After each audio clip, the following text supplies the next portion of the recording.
Hey guys, here we are. Fantastic with my old friend and colleague Willie. Hi Willie, great for you to be here today. And instead of me doing the normal introduction, I'm going to ask you a few questions for the audience to get to know you. Is that okay? Absolutely. Looking forward. Okay, so Willie, I've seen you over the years and you've been interested in many things, but it's the first time I actually feel that something has got your undivided attention, and that's AI. Can you kind of share your journey, firstly into education, and then your specific focus on artificial intelligence? What has inspired you to explore the intersection of education and technology? Yeah, I mean, I've been working in the field of education for I don't know, maybe 23 years now, and that started off with starting a school in 2002. In 2002, I started a school, and just before that, I was working in a call center. I was part of the setup team of the call center, and essentially, I was doing the tech bit over there. You see, so I was always very interested in computers. I think when I was in fourth standard, if I remember clearly, my father took me to a bank once because he wanted a home loan, and I was the only child at that branch, and the branch manager asked me to sit on a computer. This is back in I think 90, maybe 95, and he switched on something and he said just type. So I looked at my father and I'm like, what? And my dad said, just type the prayer, the Our Father, just type it.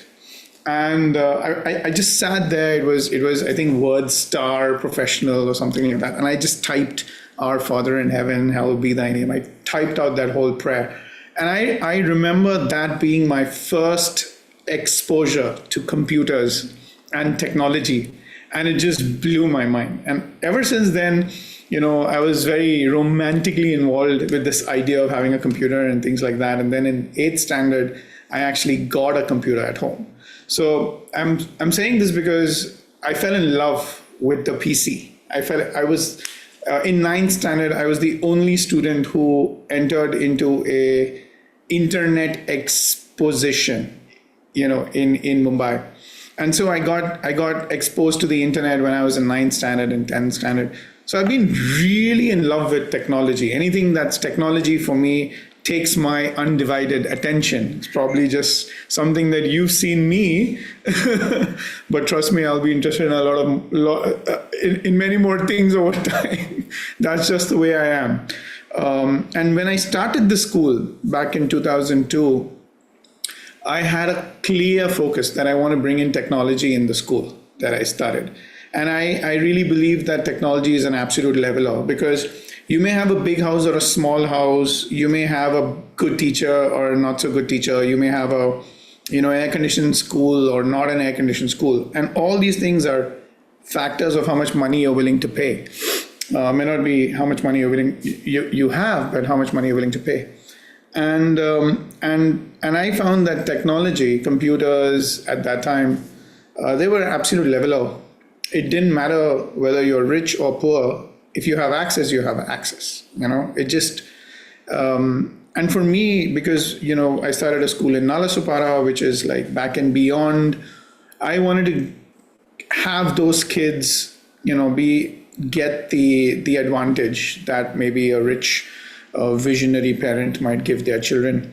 So, as a natural extension of progress and change and technological evolution, it is now AI. So, in my head, when someone tells me that, hey, Willie, you're so interested in AI, no, I'm not. I'm just interested in tech. I'm interested in technology. I'm interested in using tech to solve the problems I'm out to solve. That's Fabulous. So, Willie, you just said that in some sense, you said that open access to learning is a gift, right, for all children and possibly for mankind. And I spoke about this at a conference yesterday, and I was saying, given that, open access is now an absolute reality, the things that we really need to teach children are motivation, self-drive, and discipline, that these three are the biggest things. But before I go on to asking you any questions about that, in your first answer, spoke about you typed in our Father who art in heaven, right? So my next question to you is, if you were to if you were to ask our Father who art in heaven how he sees the way the world is going, and the advent of all the exponential technologies, especially AI, what would our Father who art in heaven have to say about these things? This is a incredible question to to ask, and answering it is probably blasphemy because I can't answer for God.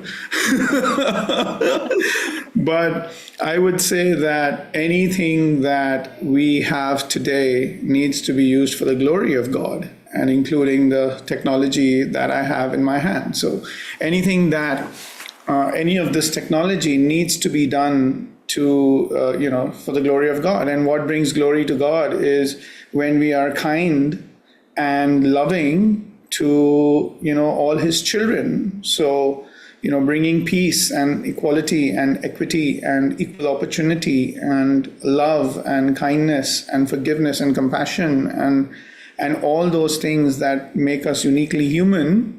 I think that is what God wants us to, would expect us to do with everything that we have. Because if we have a life, then we need to live every single breath trying to make the lives of others better.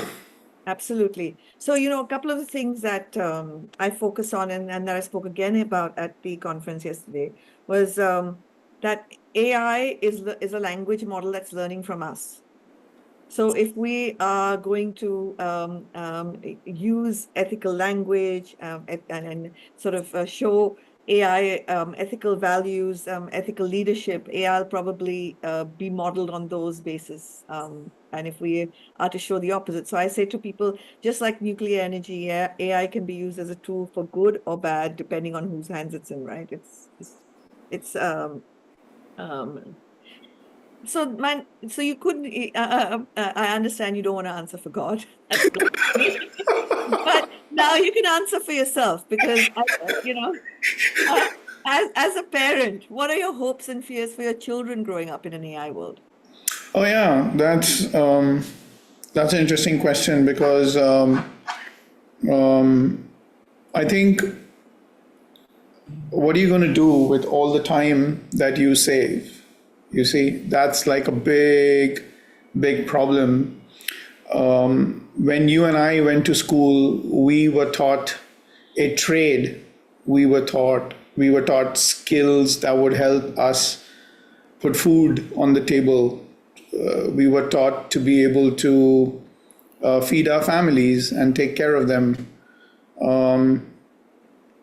And we hardly had time to pursue a passion, or we hardly have time to pursue any big project we want to do. Most of the projects and passions that people want to do were left to after one retires.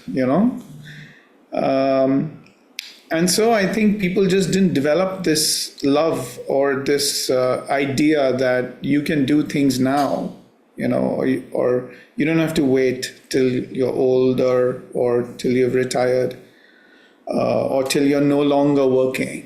Yeah.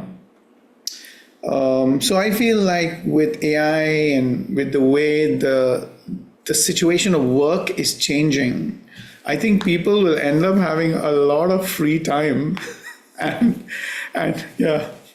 So two things. One is fingers crossed, because you said that when email came in and when a lot of other technologies came in, that we'd save a lot of time, and we just seem to be on a faster treadmill. That's all. That the treadmill's there, but it's going faster, and we're kind of going faster on it. Is my observation to date. One of the things that I believe technology allows us, at least in schools, I don't know, unless we teach children the value of hobbies and the value of living a life, the value of reading a poem and the value of savoring a coffee rather than being on this treadmill. I'm not sure how much of that hope that you have will come true. one of the things we use exponential technologies for is to finish learning in half the time, so that kids actually have time to pursue other um, interests and hobbies and savor poetry and literature and all of that. I spoke about earlier a couple of things. One is for me, focus, discipline, self-motivation are the sort of superpowers of the future, because given that learning is accessible and open, I can learn as much as I want, go as deep as I want, and go as wide as I want. And it's only going to be on my conscious decision of whether I choose Netflix or I choose learning. Do I choose, do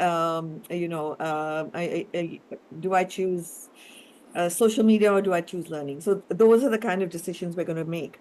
Can you speak about what personal values or habits you think are going to be essential for navigating, for children to navigate a future that they live in, given that it's going to be a completely changed world? I just feel like they may not see it as a changed world. They may just see it as the way things are. I think we as parents, we might just end up getting too worried or too scared because we are finding it difficult to navigate this changing world. The rules and regulations that made us successful today, at least the ones that have been able to succeed in the way the world is designed right now, they must be struggling and thinking about, hey, what next? Because so many businesses are built on the way the world was designed earlier, like automated cars. Is somebody going to become super rich investing in car insurance? Yeah, I mean, so the things that made you rich 10 years ago may not make you rich today, right?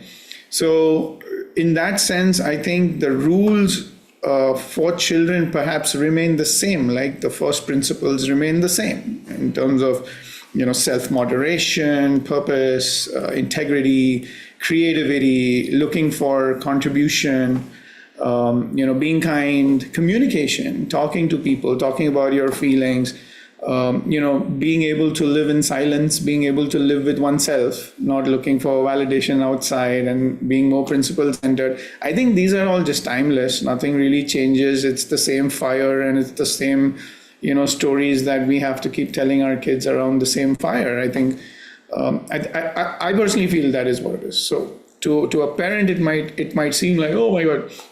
It's probably because the parent like me might feel like, what do I give my child? What are the principles that I could give my child? What are the techniques? Because, you're from a business family. When you want to start a business, the first thing your parents will say is, ye uncle se baat karo, wo uncle se baat karo. This person has done this business before. He will guide you or she will guide you. I mean, so you have someone to give you guidance. Now, in a changing world, parents are thinking, what do we tell our kids? Everything that I knew is irrelevant now. So what can I tell my kids? And then a parent starts feeling like maybe they can't help the kid, right? And so I think that we need to just go back to those first principles, and just and teach them those values, that level of morality, that level of skills, those human skills. I think that's what I feel. I agree with you completely. I do empathize with parents, because I believe, while we've grappled with change generation after generation, I don't think change has been ever as exponential or as rapid or as intense and immense as it is today. And I'm just talking about, over the last 1 year, we've seen how things have just sort of really, really shifted. And so, their hopes and their fears, I think parents will kind of have both. You spoke about earlier when you saw, your excitement around technologies that makes learning equitable. Do you think AI has the potential to make learning and education even more equitable than just the technologies we've used so far? Well, I think, right, because so much of teaching and learning depends upon the teacher. You have a good teacher, that teacher brings the content at the level at which you're ready to learn. it progresses it well for you, spirals it up well, scaffolds it nicely, gives you the right metaphorical examples for you to understand, connects with you. There's a relationship thriving there. So much depends upon the teacher. The teacher is the real master, is what I feel, right? And in many cases, I think the teacher is the one taking responsibility of the learning. While we say that, oh, kids take the responsibility and things like that, I think kids would just want to Netflix it through the day. I don't think kids want to take responsibility of algebra. But my point is, like, when there's so much that is resting on the teacher, I think then technologies such as AI in the hands of a teacher who deeply cares about her students and not necessarily about her job or her professional expectations, and I think that teacher will be able to do wonders.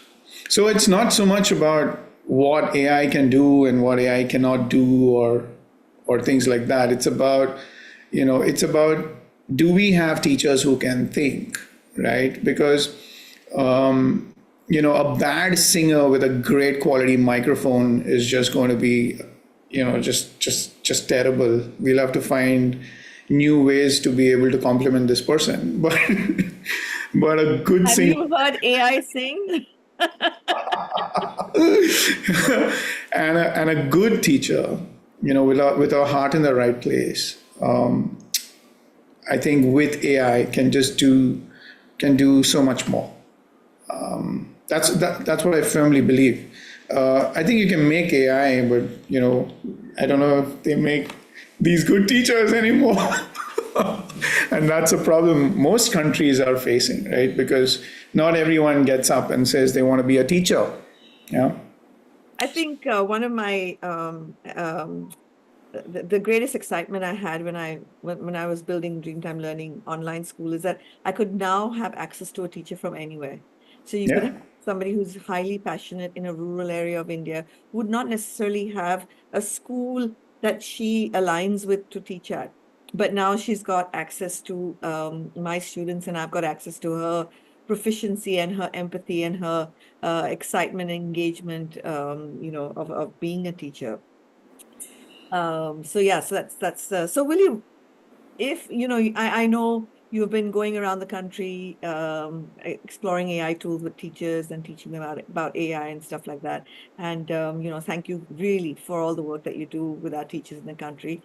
If you could have one AI tool that doesn't exist yet, what would it do?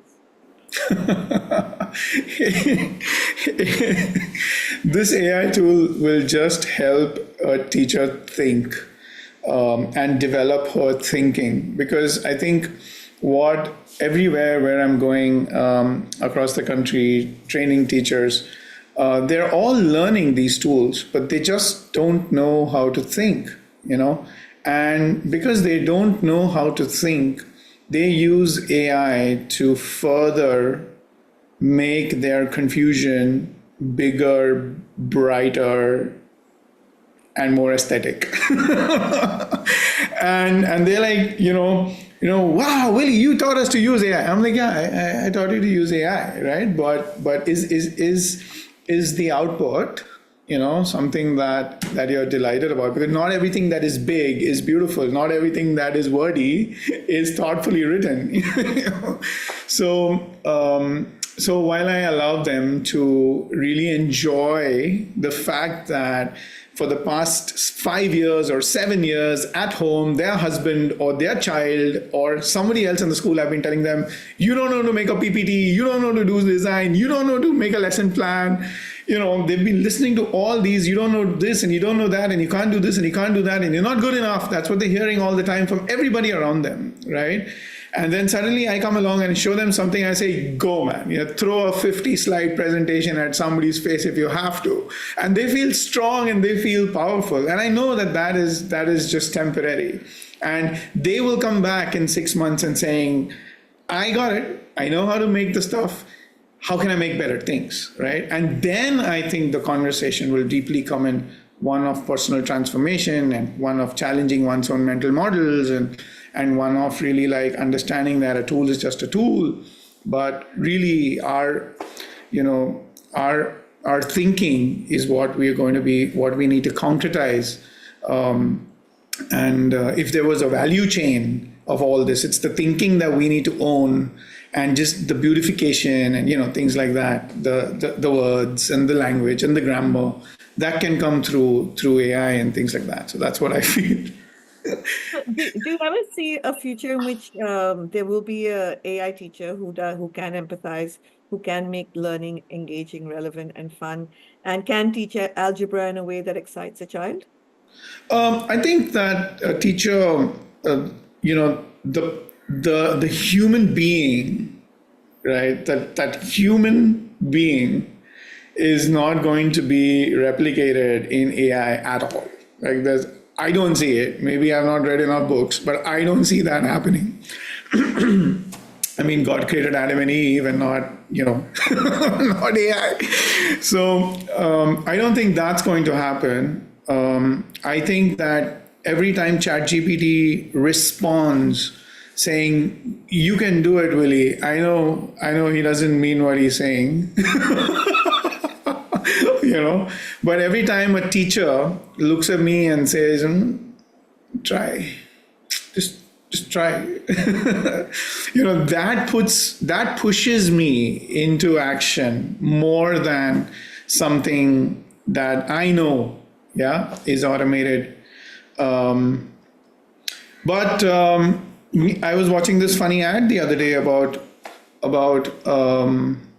a policeman stopping a person and saying, do you have an identification? And he says, yeah, I'm wearing a cat collar. And I was like, what's that? And then he says, I identify myself as a cat today, and so this is my cat collar. It's verified ID in the state of California. And the police officer goes like, okay, I understand what you're saying, and he goes away. So when our children are growing up, if we are going to be absent, or if we don't show up to them with the whole range of human emotions, right? And if we're going to leave them to build relationships with an algorithm, maybe they will. I don't know. Maybe they will. Our brain is an ever evolving, shaping, a muscle. And I don't know the relationship they might build, but I would really be sad, if they start falling in love with anything that is anything but human. Well, I went to the TIC conference a couple of months ago, and while I was speaking at the TIC conference, the one speaker that kind of really, got me thinking deeply is somebody who was showing us, like in Japan, actually have a guy having a live-in relationship with an AI robot. And she empathizes with him. She asks him about his day. She speaks to him in love languages. She even raises a glass of champagne to celebrate something that he's done. And it just seems like he's completely engaged. And we see increasingly in a world where loneliness is something that is on the rise, and human beings are very often distracted and absent. We are seeing a world in which children, especially teenagers, are turning to AI as sources of comfort, as sources of love, as sources of nurturing. And so it's. I'm actually not sure either what our Father who art in heaven is thinking about all of this, but I have a lot of hopes, but I also have some fears. I know, and I just wanted to say that as humans, you and I have got deeply connected with things. Either I've never seen you without this band, by the way. And you know how this happened.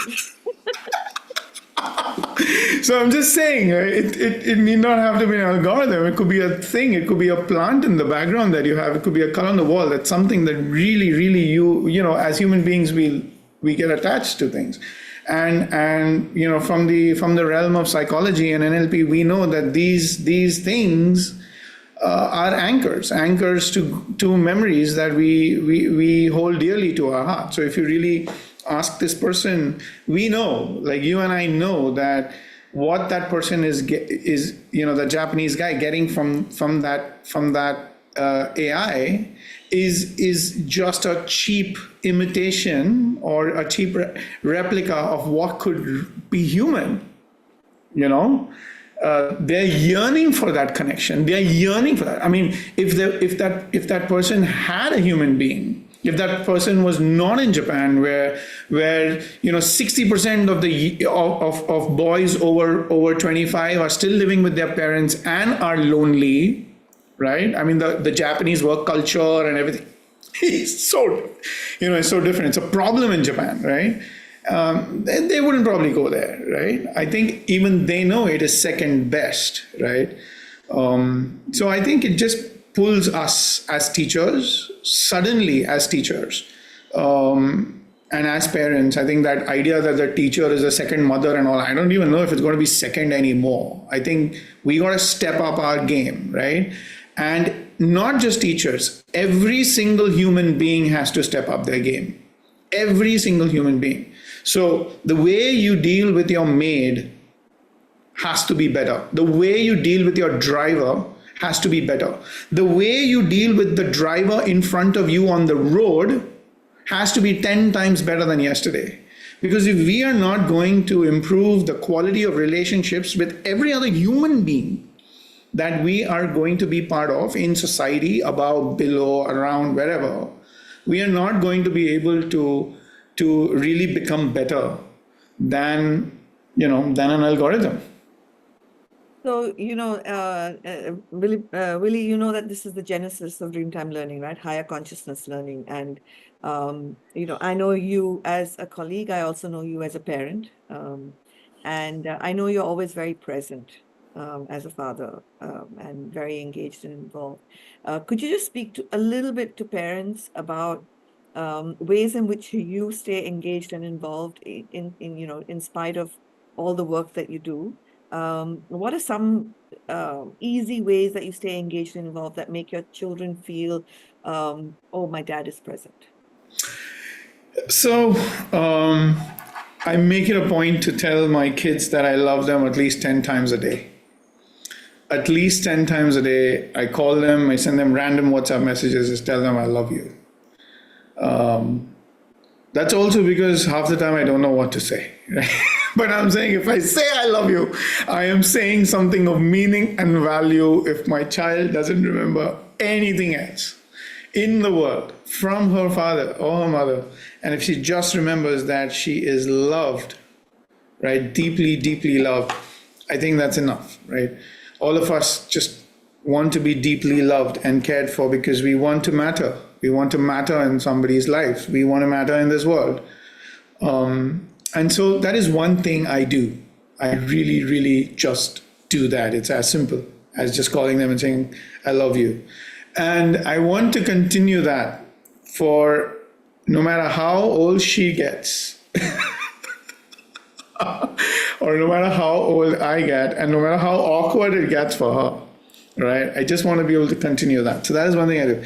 The next thing that I do is I try to find one thing that I can do with her, right? So a lot of people say that, oh, you should play with your kids. But somehow, I don't know, I don't get myself to playing.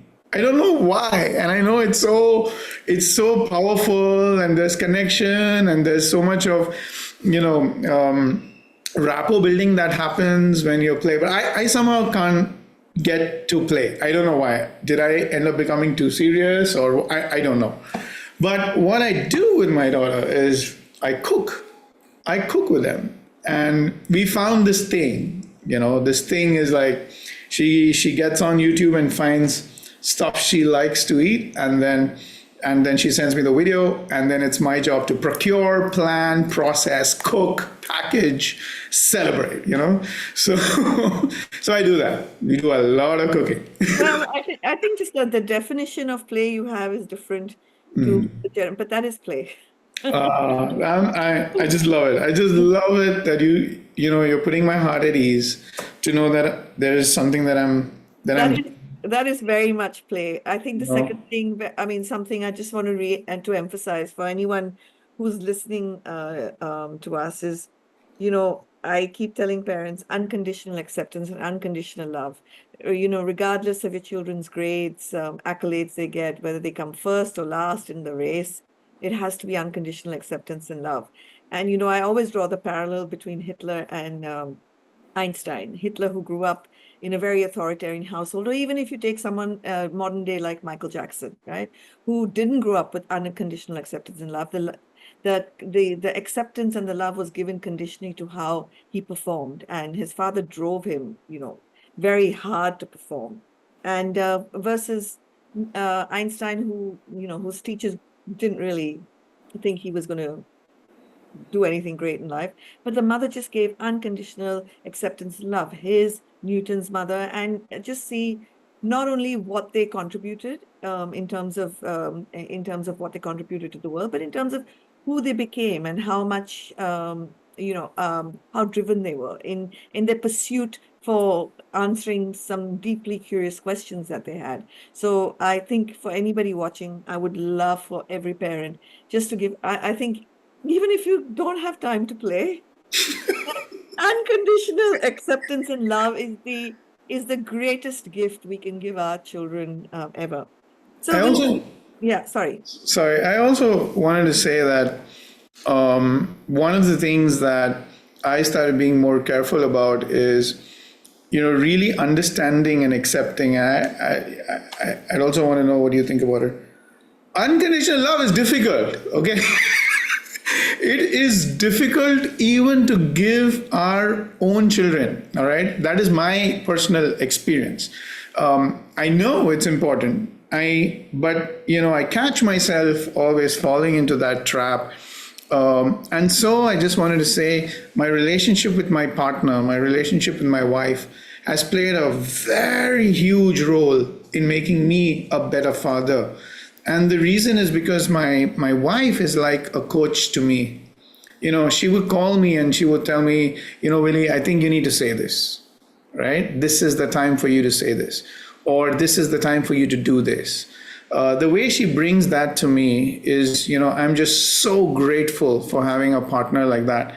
And before I talk to my kids, there are times when I talk to my partner and I say, hey, I think, my daughter, she's doing this thing and, this is what I really feel about it. And she's like, talk to me, process your thoughts before Uh, you go to them. so, Willie, one of the things is, in response to what you're saying is, I don't think we've learned to grow up unconditionally loving ourselves. We've also accepted and loved ourselves basis, are we successful, not successful in school? Are we popular, not popular?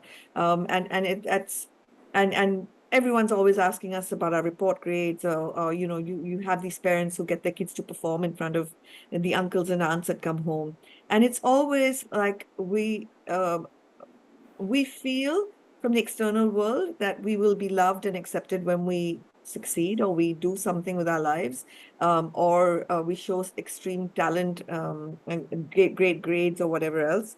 And I think that's come to the thing where if we grow up first learning to unconditionally love ourselves, with whatever strengths and challenges we all have them as humans.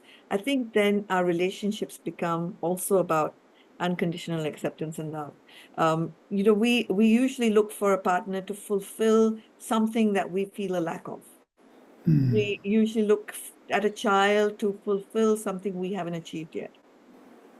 And I think that's where I think if one thing Dreamtime Learning wants to really do in terms of higher consciousness learning is give kids the emotions, feelings, the way to reframe, the tools and strategies that they need to unconditionally love themselves. So they're not looking at a boss for validation. They're not looking at a husband or a wife for validation. They're not looking at their kids doing well in the world for them to be validated as a parent. We seem to get all our stamps of approval and validation from things that happen externally to us rather than things that happen internally to us. So yeah, I think that's a monumental change if, all we educators could work on, and all parents can think deeply about that our children are not here to do anything that we have left unfulfilled. They're here, they've got their own journey. If any parent is watching, please read Khalil Gibran's Your Children Are Not Your Children. Child, yeah. I But think, I don't yeah. know what is it that you do at Dreamtime, but my kids definitely seem to talk that way. They,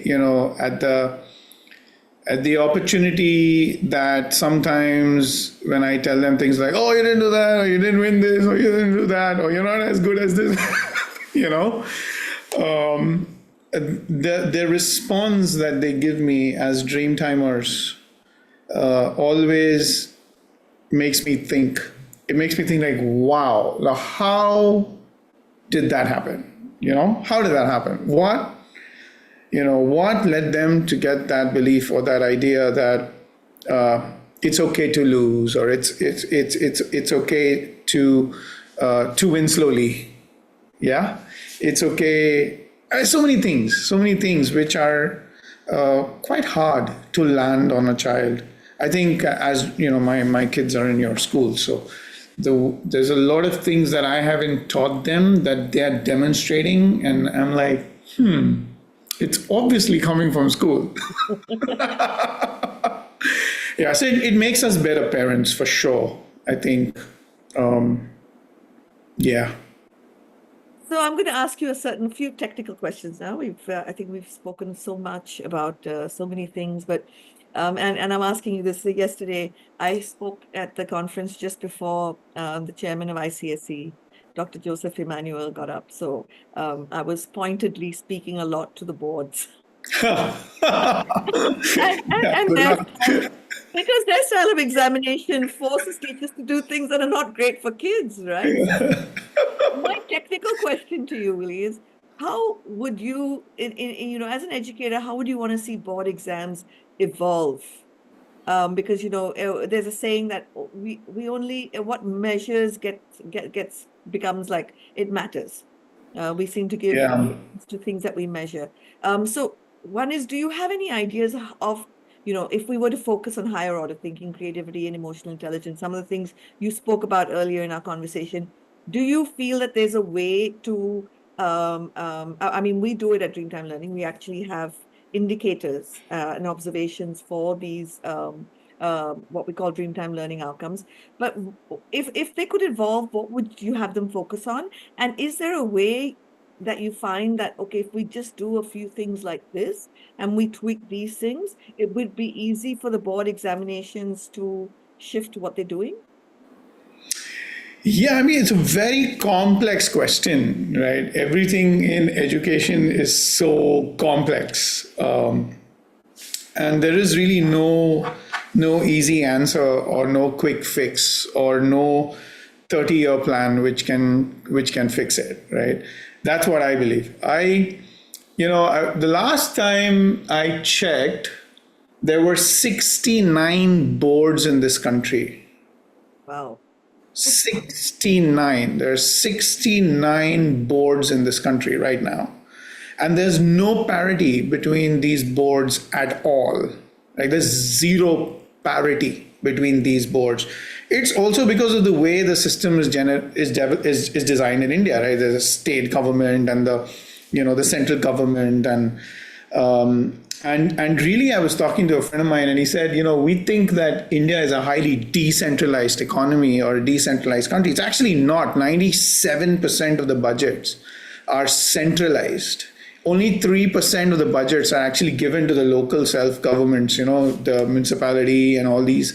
You look at Bombay Municipal Corporation, they have like whatever 800 or 8,000 crores or something, and that's still within the 3% of the national budgets.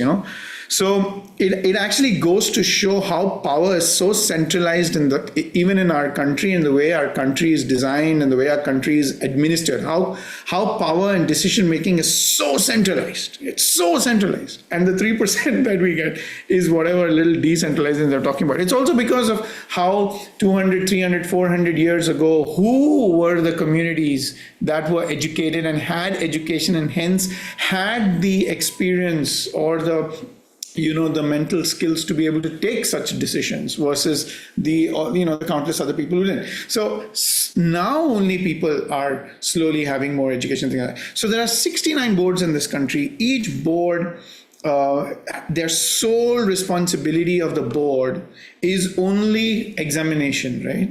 It's just examination. There's nothing else. Boards don't even make textbooks. Textbooks are made by the SCRTs or State Council of Education Research. That textbooks come from somebody else, right? And the board only gives the examination. And to a certain extent, that examination then becomes the guardrails for curriculum. Right, that examination becomes the paths that people want to build, and then there are communities across this country. There are different states and each of these states have different problems, and so it's so different. It is crazy different, right? And so because of that, I would say that there is a reason and a purpose for why a board was created, right? I don't think I want to go change that reason and purpose, because the negative list is just too big. I may know what works, but the negative list of what doesn't work is huge. It's infinite, right? And you need people like us question the status quo, to actually say we need open book exams, we need AI simulations in examinations, because then we can create immersive learning experiences and where kids actually have to solve real world problems, right? And how to show up doing those things. And it's not that challenging. And it's really, I think it's people like you and I who can shift the status quo of education. And I think, we really need to speak up. And, you said that there's guardrails for curriculum. I don't really think there is, because while the board exams examine in 9th and 10th, what we're doing at Powered by Dreamtime is we're doing everything else up to the board examination, where we're making it as immersive as an experience as possible. We're putting all the neuroscience of learning and the behavioral science of education and the science of learning in creating that. So, Willie, you and I got to work closer together. But I also believe that the way you're taking responsibility is the way everyone should take responsibility. What I mean is, you're not waiting. I mean, you're praying for the board to change so that change can happen faster, higher pace, and for a large number of people and things like that. But you're also not waiting for that to happen, right? You are doing everything in your school, in spite of the boards not changing, right? And imagine if teachers and school leaders across India do that, right? If they don't wait for something to come as a GR, only a GR aayega to karega. No, I mean, if they take things on their own, in their own hands, and if they start really teaching for the love of teaching and all this, things happen. Our kids are not going to, if a child meets you when he's 40 and says, why didn't you teach me this? I mean, if I give a reason saying, because the board didn't ask me to teach that, the child is going to be like, dude, but didn't you have a brain? Didn't you have a conscience, right? Something which algorithms don't have, by the way, but didn't you have a conscience, right? And didn't you think I'll come back and ask you? I think if teachers and school leaders can feel accountable for students even when they are not part of their school, I think that is when change happens. I've spoken to so many principals who've told me, aaj school mein jhagda ho gaya. There was a fight in the school and two children bashed each other. And I'm like, what did you do? What did you do? Did you call the kids? Did you get them to? No. Why? Oh, it happened 10 feet outside outside the gate. Oh, outside the gate. Oh, yeah, cool. No problem. Not our problem. Not our problem. So what happens is, even when this child is a bona fide student of your school and behaves, in a way that is less than perfect, 5 feet from your gate, you absolve responsibility.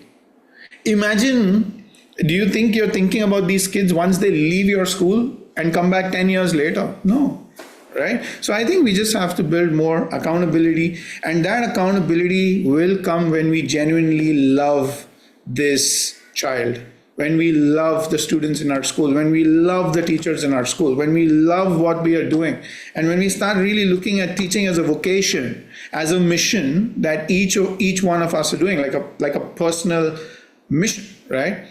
I think then things will change. And I also want to say that there are many teachers who do that. There are many teachers who absolutely just ignore all the branding and the marketing that most schools do, and they go to work and they do their best. They do their best.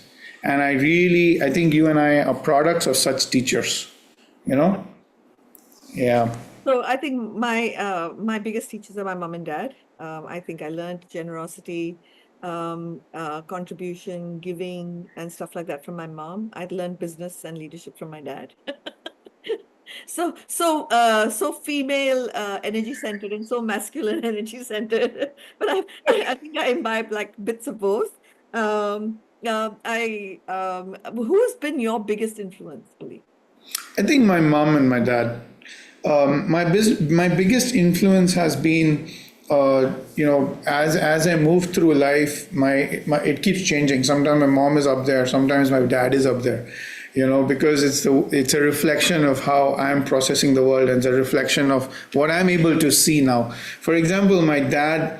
I've never seen him yell. I've never seen him shout. I've never seen him fight. I've never seen him take revenge. I've never seen him write in a handwriting that is anything less than just pristine. I have never seen him cancel or even strike out something that he's written, right? I've always seen him reading. I've always seen him kind, polite, witty, funny, all that. Like I've always seen him. So I've seen so much from, of that, and every day it's like reminiscing in those memories, right? And on the other end, I've not seen my mom, and then I see my mom, right, building structure, creating the space, building discipline.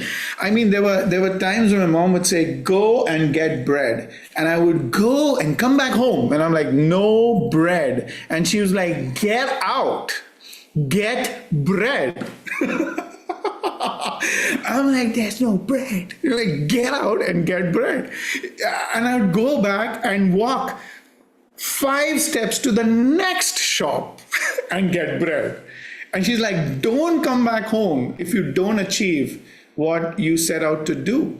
Like this, I think my biggest learning from my mom is like to have a mission and then go get it. Like, don't come back home without solving that problem or and she didn't do it from a conditional perspective, or she did it to be able to build that serenity in me, to build that flexibility in me, and to make me strong. She was a Montessorian, right? She studied under Maria Montessori student, by the way, right? So she really brought in these characteristics in me. And so I have tremendous amount of respect for my parents. Everything that I had today, everything I have today is because of my mom and dad.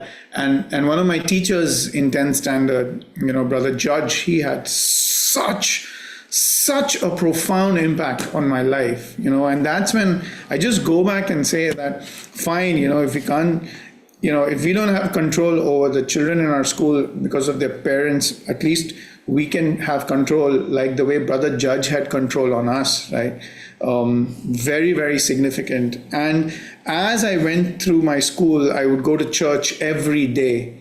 And the priest, the parish priest, Father Joe, he had a significant impact on my life. Like every day he would give a story, a metaphorical story, and that just built so much of thinking and perspective in me. And I really think that these teachers are all around us, and they just come when the student is ready, as they say, right? They just come when the Absolutely. student is ready. And for us to be able to sit back now and think, where does learning happen? Is it just in a school? Who is my teacher? Is it just the teacher, right? When am I a student? Is it just when I have an ID card, right? Or when am I learning? Is it just when the bell goes? I mean, these questions kind of, I just hope that just guide us to become more present to what's happening in our lives. So one of the challenges I think, so one of the things that I think you have an advantage of is that you're a multi-potentialite, right? I think the challenge is I don't think your mom just sent you out to get bread. She got sent you out to get bread, milk, fruit, vegetables, everything. I was the blanket for my mom. So, and Willie, before we go, I wanted to answer the question about my hairband. It's one of the things we teach kids in symmetry in grade 2 that people find symmetrical faces more attractive, masculine or feminine. And I have a side parting. And so then otherwise, I'm constantly trying to make myself look symmetrical on the screen. And whereas when I wear the hairband, I actually have no recollection of myself or what I look like because I know I'm very symmetrical and that therefore I can only focus on the person I'm talking to and have full human connection and full mirror neurons working. And today that's with you, Willie. I want to end with you giving a message and me giving a message. So I'll start with you. In a world of AI, what is a message you'd like to leave for parents and educators? I think in a world of AI where everything looks smart and intelligent and aesthetic and beautiful and you know with a lot, yeah, everything looks above and beyond and perfect. I think it's important for each and every one of us to be able to start really finding out what's uniquely us, what's uniquely human, and figuring out our individual gifts. What is it that we want to bring to this world? What is it that we want to do with all these tools, technologies, and all these gifts? Because there's a beautiful story I wanted to share. There was a small lifeboat with 6 people on that boat, and that boat was sinking, a lifeboat and sinking, and 6 people, and there was just one life jacket. And so these 6 people are saying, who do we give this life jacket to? And so they say, well, I don't know what to do. So they said, okay, everyone give a story about what you're going to, I'm going to give you 5 minutes, each of you talk about what you're going to do with the life that if you save this life, or the life that you're going to get, if you're going to be saved, what are you going to do with that life? And then everyone had turns, and everyone said what they're going to do with their lives, right? And that is how the group actually decided who should get that life jacket, right? And 5 of those people said, oh my God, with absolute consensus, that we are willing to die for that person to live, not because we want that person to live, but because we want that idea that he had to survive in this world. We want that. So what are you willing, what are you willing to die for, right? Or what are you willing for, what do you want to give to the world that other people are willing to die for, right? I think that is something that we all need to think carefully, because today a lot of the easy stuff that helps you get by is done. If you are able to write an end of day report about your job, consider that automated. Just consider that automated. So what is your unique contribution to the world? How are you going to make that, how are you going to make the lives of so many other people better, and more, they have more cherished memories, and it's more meaningful for them. I think those are the things that we need to sit and figure. You don't have to figure it right now, right? But you need to start thinking about that. I think that is generally one. Yeah. One. I think we constantly at Dreamtime Learning are getting kids to think about that if if you only have this time, what are you going to do in this time to be the best version of who you can be and contribute to the world in the best way you can. Before we go, one of the things you just said, what are you willing to die for? I constantly tell kids, because they pick it up and then they use it in such a lighthearted way. They eat something and say, "This is to die for." And I said, "No, it's not." Yeah. Ice cream, it's to die for. No. Please don't use language in such a lighthearted way because I'm a literature teacher. On that note, Willie, I want to Your message. yeah, I want to thank you. I'm going to summarize your message, and I think your message is that let's reimagine education and parenting in a way that ensures that AI enhances, technology enhances, not diminishes what it means for us to be human. I hope I've summarized you correctly, and I want to thank you so much, Willie. I know you're busy and you're doing a lot of things. Thank you very much, and I really do say this, and I always mean it that I hope we get to work deeper, longer, further in the future. I think people like you and I coming together, we can raise human consciousness. Thank you. Thank you. Thank you.